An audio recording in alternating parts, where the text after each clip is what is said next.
তো হ্যালো বন্ধুরা, প্রথমে আগে এই ভিডিওটি দেখো। आपसे कह रही थी कि कोई किल्लत नहीं होगी, सब कुछ चंगा है, सब कुछ अच्छा है, न गैस की कमी होगी न तेल की कमी होगी, हम तो तेल की नदियां बहा सकते हैं। कह तो रहे थे ये लोग। अब क्या हो गया? आपने इस देश को जानबूझकर महंगाई के संकट में डाला है मोदी जी।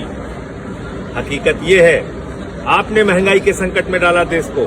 ये हार्मोज समुद्री मार्ग जो है, इसका तो 50% से ज्यादा हिस्सा ईरान में आता है। ये बात मोदी को पता थी, जयशंकर को भी पता थी। ये बात जो हमारे पेट्रोलियम मंत्री हैं हरदीप पुरी, उनको भी पता थी। तो आपने ईरान से अपने रिश्ते क्यों बिगाड़े? 2 दिन पहले आप उछल के चले गए इजराइल और वहां मेडल फर्जी पहन के आ गए वापस, और देश को आपने महंगाई के संकट में डाल दिया। उस समुद्री मार्ग से 60% हिंदुस्तान का कच्चा तेल आता था, 50% गैस आती थी।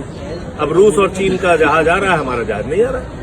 सरकार ने नया क्योंकि आप सुप्रीम लीडर ईरान का मारा जाता है, आप नहीं बोलते। 160 बच्चियां मारी जाती है, नहीं बोलते। आपका मेहमान जहाज ईरानी मार दिया गया, आप नहीं बोले।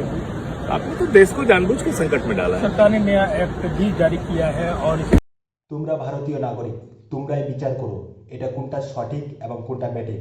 তো প্লিজ তোমাদের কাছে আমি হাত জোর করে রিকোয়েস্ট করব, অবশ্যই আমার ইউটিউব চ্যানেলটিকে সাবস্ক্রাইব করবেন। এরকম আমি ছোট্ট ইউটিউবার, যদি ভালো লাগে তো আমাকে সাপোর্ট করো। তোমাদের একটা একটা সাবস্ক্রাইবে আমাকে আমার মনের মধ্যে অনেকটা জোর আনবে। তো প্লিজ তোমাদের কাছে হাত জোর করে রিকোয়েস্ট করছি, অবশ্যই চ্যানেলটিকে সাবস্ক্রাইব করবেন প্লিজ।